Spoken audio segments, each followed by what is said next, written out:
Vamos fazer mais uma questão? A questão aqui do ITA fala o seguinte: o coeficiente médio de dilatação térmica linear do aço é 1,2 10 a menos 5 graus Celsius a menos 1. Usando o trilho de aço de 8 metros de comprimento, o engenheiro construiu uma ferrovia deixando um espaço de meio centímetro entre os trilhos, quando a temperatura era de 28 graus Celsius. No dia de sol forte, os trilhos soltaram-se dos dormentes.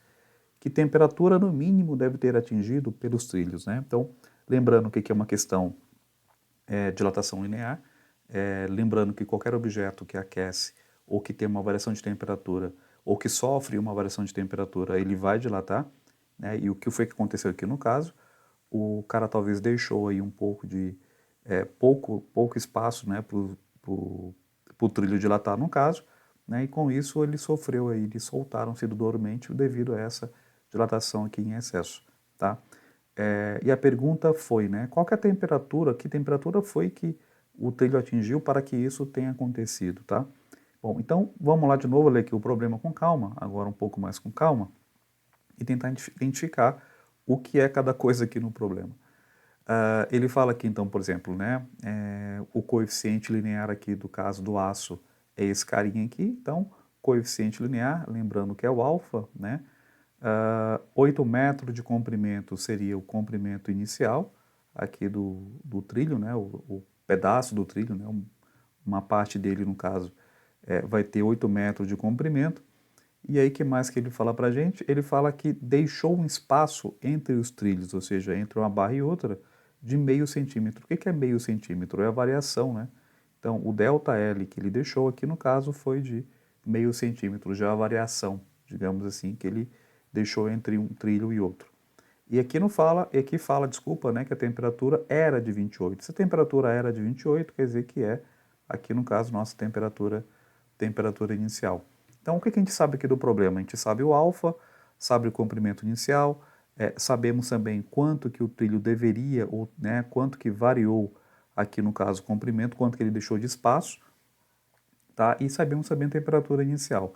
O que nos falta, ou a pergunta do problema, é qual que é a temperatura mínima que o trilho atingiu para que ele soltasse aqui do dormente. Então, a temperatura final a gente não sabe.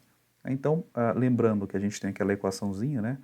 Lembra ΔL e tal. Então, vamos fazer? Então, ΔL, que é a variação no comprimento, vai ser comprimento inicial, vezes aqui o alfa, vezes a variação de temperatura, que é, na verdade, temperatura final menos temperatura inicial.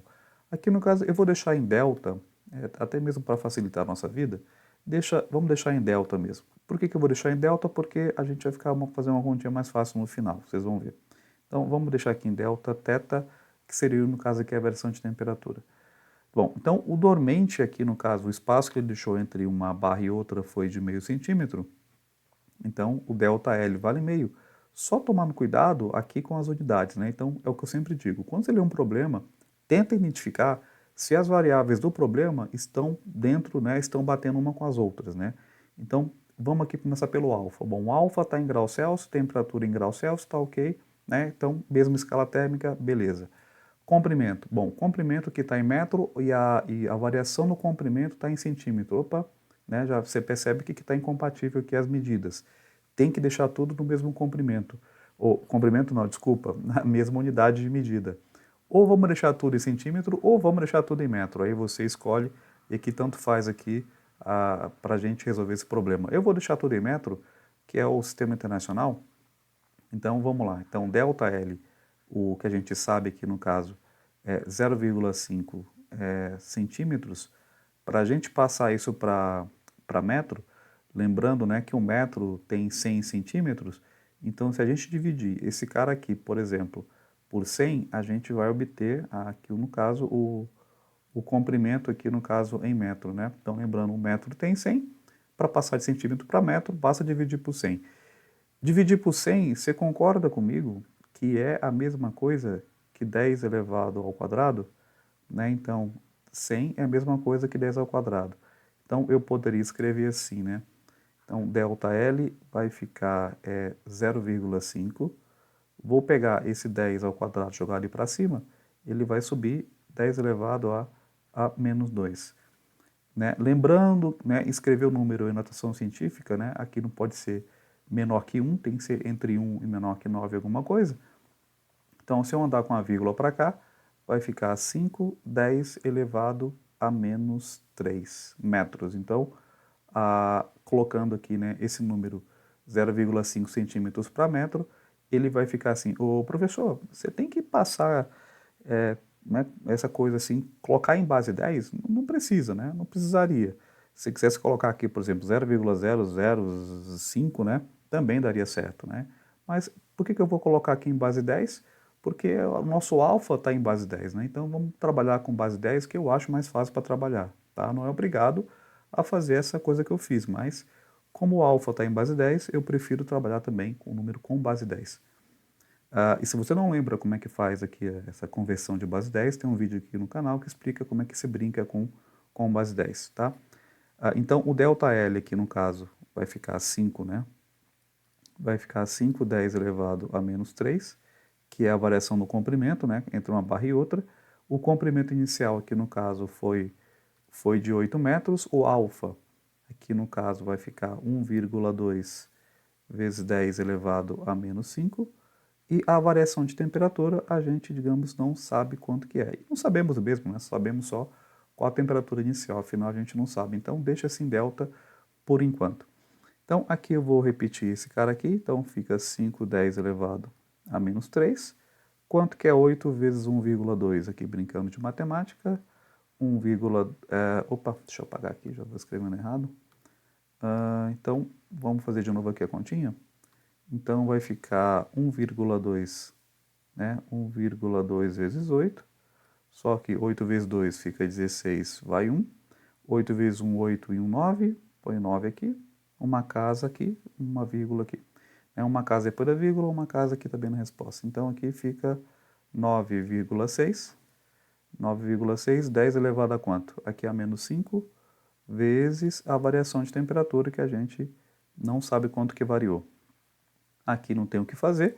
Aqui esse cara aqui está multiplicando, né, pela variação. Vou pegar essa tranqueira toda aqui que está multiplicando, vou passar ela para o outro lado. Como é que ela vem? Ela vem dividindo, né? Então fica 5/10 elevado a menos 3, dividido por 9,6. 9,6 vezes 10 elevado a menos 5, que vai ser a nossa variação de temperatura. 9,6, desculpa, 5 dividido por 9,6, vou dividir esse cara por esse cara aqui, né? Vou dividir esses dois. 5 dividido por 9,6 vai dar aproximadamente 0,52. Então vai ficar 0,52, dá mais uns quebradinhos, mas vamos pegar só os dois primeiros números, né, depois da vírgula. Aí lembra daquela brincadeira? Mantém aqui a base 10, mantém aqui a base 10, subtrai os expoentes, né? Esse menos esse. Então, menos 3 menos 5 fica mais 5, né? Menos 3 menos 5. Menos com menos fica mais. Então, menos 3 mais 5 vai dar 2. Então, vai ser a variação de temperatura. 0,52 vezes 10 ao quadrado, ou seja, vezes 100, isso aqui vai dar exatamente 52, né? Então fica 52 igual a nossa variação de temperatura. Daqui a gente já pode fazer essa brincadeira, né? Então 52 igual. Aqui o que é delta θ mesmo? Lembra? O que é delta? É temperatura final menos a temperatura inicial. Opa, a temperatura inicial a gente sabe quanto que é, né? A temperatura inicial era 28. Então, vamos colocar aqui 28. Então, esse 28 é negativo, como é que eu passo ele para o outro lado? Ele passa positivo, né? Então, fica 52 mais 28. Vai ser a temperatura final que o trilho que atingiu para poder romper aí o dormente, no caso. Então, 52 mais 28 vai dar exatos 80 graus Celsius, né? Então, essa foi a temperatura final que o trilho atingiu, né? Que o trilho atingiu para poder romper aqui o dormente, conforme o enunciado falou. Então, olhando aqui a alternativa, seria aqui no caso a alternativa B de bola é a alternativa correta. Facinho, né?